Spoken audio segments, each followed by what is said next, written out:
शादीशुदा जोड़ी का सपना माँ बाप बनने की ख्वाहिश, हस्बैंड एंड वाइफ के रिलेशनशिप का एक नया मुकाम, संतान। नमस्कार, सत श्री अकाल, आदाब। मैं आपका डॉक्टर आशीष कपूर जो करूँगा आपकी हर सेक्स समस्या को दूर। दोस्तों, हम शुरू से सुनते आ रहे हैं कि जो बांझ शब्द है या जो बांझपन है वो केवल औरत के लिए ही हमेशा से हम सुनते आ रहे हैं।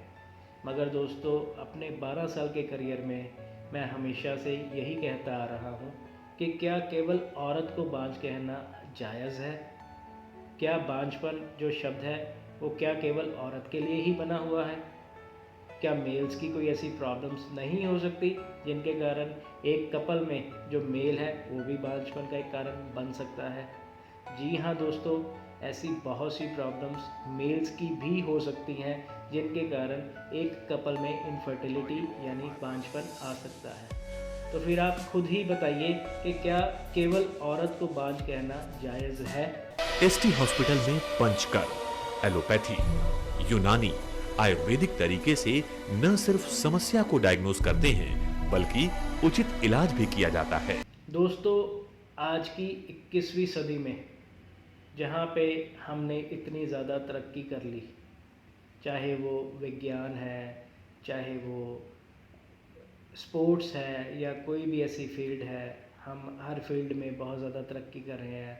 हम हर फील्ड में नई ऊंचाइयां प्राप्त कर रहे हैं। मगर जो बांझपन को लेकर हमारी सोच है वो अभी भी वही है कि जो औरत है केवल वही बांझपन का कारण हो सकती है।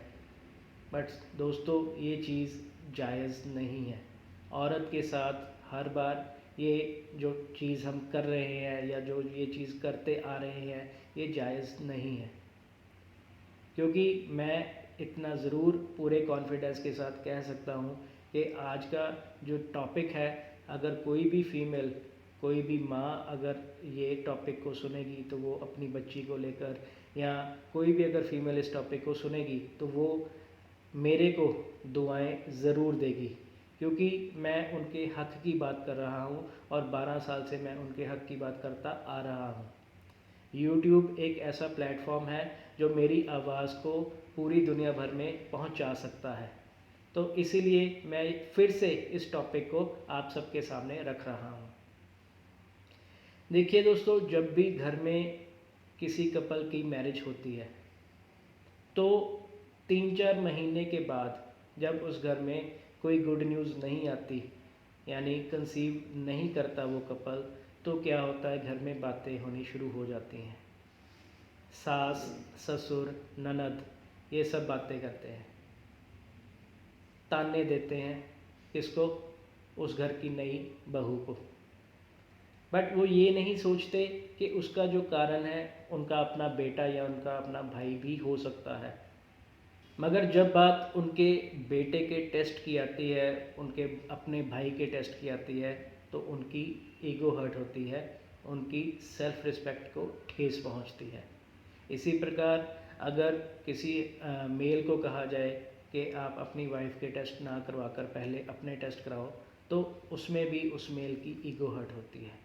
क्योंकि वो कभी ये सोचता ही नहीं कि जो प्रॉब्लम है ये उसमें भी हो सकती है। क्यों? क्योंकि ये हमारी मेंटालिटी बन चुकी है कि बांझ केवल औरत है। इस चीज़ को, इस सोच को हमें बदलने की ज़रूरत है। इसके दोस्तों 2 बेनिफिट्स होंगे। सबसे बड़ा बेनिफिट हम अगर कहते हैं कि आज की डेट में फाइनेंशियल बेनिफिट होना बहुत एक अच्छी बात है। तो इसी प्रकार अगर किसी कपल को इनफर्टिलिटी की प्रॉब्लम है और अगर हम उसमें मेल्स के टेस्ट पहले करवाते हैं, तो जो मेल का टेस्ट है दैट इज़ सीमन एनालिसिस, जिसकी जो कॉस्ट है वो ज़्यादा से ज़्यादा 200 से 300 रुपये है। और उस 200 से 300 रुपये में हमें 50% पता चल जाता है कि क्या उस कपल में प्रॉब्लम मेल की है या नहीं। और अगर उसमें मेल की प्रॉब्लम नहीं है तो जाकर हमें फीमेल के टेस्ट करवाने की ज़रूरत पड़ती है। बट अगर मेल में कोई प्रॉब्लम आती है तो फिर हमें फ़ीमेल के जो महंगे टेस्ट है वो करवाने की ज़रूरत नहीं, क्योंकि जो फीमेल के इनफर्टिलिटी से रिलेटेड टेस्ट है वो हज़ारों रुपयों में पहुंच जाते हैं और उनका जो प्रोसीजर है वो बहुत ज़्यादा लेंथी भी है। तो इसी तरह अगर मैं बात करूं कि फाइनेंशियल बेनिफिट भी है इसमें, और दूसरी चीज़ क्या है, दूसरी चीज़ ये है कि इनफर्टिलिटी के केस में अगर हम अपनी वाइफ को या अपने घर की बहू को बार बार ताने देते हैं, हर्ट करते हैं, तो वो चीज़ उसको साइकोलॉजिकली भी अफेक्ट करती है, जो आने वाले समय में उसकी इनफर्टिलिटी से रिलेटेड प्रॉब्लम्स को और ज़्यादा वर्स्ट कर सकती है। सो मेरी आप सभी से यही एक गुजारिश है कि अगर आप इस वीडियो को देख रहे हैं तो इनफर्टिलिटी से रिलेटेड कोई भी अगर प्रॉब्लम है तो उसमें आपको ये चाहिए कि सबसे पहले मेल्स के टेस्ट की तरफ फोकस किया जाए, फीमेल्स के टेस्ट बाद में। और अब मैं आपको बात बताऊंगा कि मेल्स की कौन सी ऐसी प्रॉब्लम्स हो सकती हैं जिससे उस मेल में जो है इनफर्टिलिटी के लक्षण या इनफर्टिलिटी उसमें आ सकती है।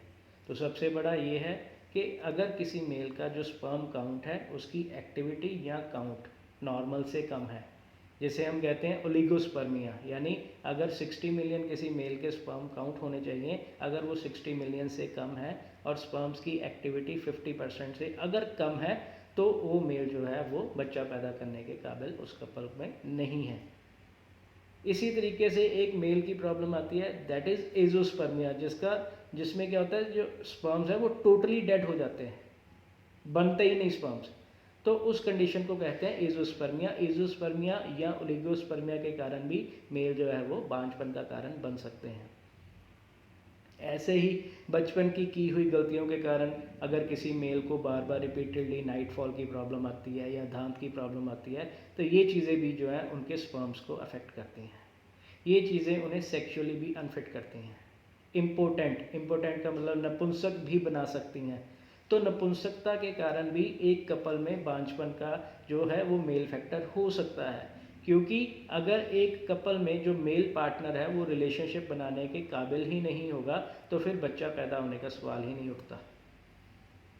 और तीसरी जो प्रॉब्लम है वो है lack of desire, low sex drive, lack of desire, यानी सेक्स करने की इच्छा की कमी या सेक्स करने के लिए बिल्कुल भी मन ना करना। तो ये सारी जो चीज़ें हैं, अगर किसी कपल में जो मेल फैक्टर है उसका सेक्स करने को मन ही नहीं करेगा तो वो भी एक जो है रीज़न बन सकता है बांझपन का। और तो और ये सारी जो प्रॉब्लम्स हैं ये बांझपन का तो कारण बनती ही बनती हैं, साथ में जो है एक कपल के लिए बहुत ज़्यादा, जिसे हम कहते हैं कि फैमिली में भी डिस्टर्बेंसेस क्रिएट करती है। तो ऐसी नौबत आ जाती है कि घर में तलाक तक की भी बातें चलनी शुरू हो जाती है। सो मैं अपने टॉपिक को कुछ और डायरेक्शन में डाइवर्ट नहीं करूँगा। मेरा आज के टॉपिक के लिए सिर्फ इतना ही कहना है कि जो मेल्स हैं वो भी बांझपन का कारण हो सकते हैं, केवल औरत को ही बांझ कहलाना जायज़ नहीं है। बाकी आपकी इनफर्टिलिटी से रिलेटेड, सेक्सुअल प्रॉब्लम से रिलेटेड अगर कोई भी प्रॉब्लम्स या कोई भी क्वेरीज़ हैं, आप हमें कमेंट बॉक्स में टाइप करके हमसे उन चीज़ों के जो आंसर्स हैं वो ले सकते हैं। आप हमारे सोशल मीडिया हैंडल्स पे भी हमसे कांटेक्ट कर सकते हैं। आप डायरेक्टली मेरे को फ़ोन पे भी कांटेक्ट कर सकते हैं, व्हाट्सएप पे कॉल कर सकते हैं।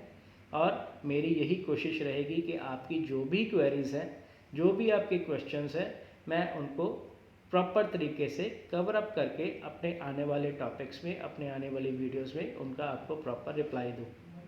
सो एक बार फिर से, अगर आपने चैनल को सब्सक्राइब नहीं किया तो बेल आइकन को दबाएं और चैनल को सब्सक्राइब करें। डॉक्टर आशीष कपूर, जो करेगा आपकी हर सेक्स समस्या को दूर। ST हॉस्पिटल, नियर फुटबॉल चौक, जालंधर, पंजाब, इंडिया।